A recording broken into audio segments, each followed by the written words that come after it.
Ang iba sa mga kamusliman, sabi nila, ito na ang tagumpay. Kasi sabi niya, inatake na ng Iran ang Israel. Huwag kang palilinlang. Dahil kung malinlang ka na dyan, maaari kang malinlang ni Dajjal. Bakit? Dahil si Dajjal, kaya niyang ipakita sa iyo na nabuhay ang relative mo na namatay. Kaya paano, Ustad? Ano ang malhal? Ano ang solusyon dito? Anong dapat na paninindigan ng Muslim?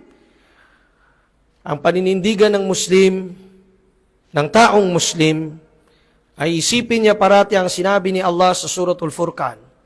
وَكَذَلِكَ نُوَلِّ بَعْضَ الظَّالِمِينَ بَعْضًا بِمَا كَانُوا يَكْسِبُونَ. At ganoon na lamang sabi ni Allah, na aming pinag-uumpugan, pinagbabangga ang mga zalimin sa isa't isa dahil sa kanilang ginagawa. Sabi ni Imam Malik rahimahullah ta'ala, pag gustuhin ni Allah subhanahu wa ta'ala ang kasiraan ng mga zalimin, ng mga masuwayin kay Allah, parehas silang pag-aawain, pagsasalpukin ni Allah ta'ala at wala nang matitira sa kanila. Yun ang dapat ay katuwa ng Muslim. Bakit? Alam natin ng mga Shi'atul Rafida, walang duda, na ang sekta na ito, araw-gabi sinusumpa ang mga sahaba. Sinusumpa nila si Abu Bakar. Sinusumpa nila si Umar. Sinusumpa nila si Uthman. Akida sa kanila yon. Yan ang relihiyon nila. Naniniwala silang nangalunya, nagzina si Aisha. Naniniwala silang nagzina si Hafsa. Impyerno sila. Mga minamahal ng Nabi at pinapamahal ng Nabi sallallahu alaihi wasallam sa atin. Sinong Muslim ang nasa tamang akida at tamang kaisipan ang magsasabing okay, kakampi natin sila? Ang usapin na ito yung usapin ng akida.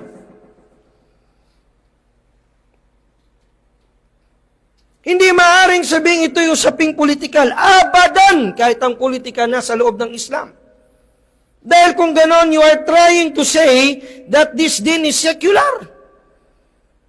Na pinaghihiwalay mo ang dalawa. Kaya ang taong Muslim na nagsasala, na humihingi kay Allah, ng biyaya, nagabayan siya lagi sa tamang landas, ang dapat niyang ilagay sa kanyang puso at isipan, kung sila-sila na mga zalimin ang nag-aaway, ya Allah, ibigay mo ang kapahingahan sa mga Filistiniyin. Ibigay mo ang tagumpay sa Ahlus Sunnah, dahil narito na't nag-aaway ang sila-sila rin na mga zalimun. Ang mga Yahud, na walang humpay sa pagplano paano sirain ang Islam mula sa loob at labas, at ang mga Shi'atul Rafida, na walang habas na pinagpapapatay ang mga Ahlus Sunnah.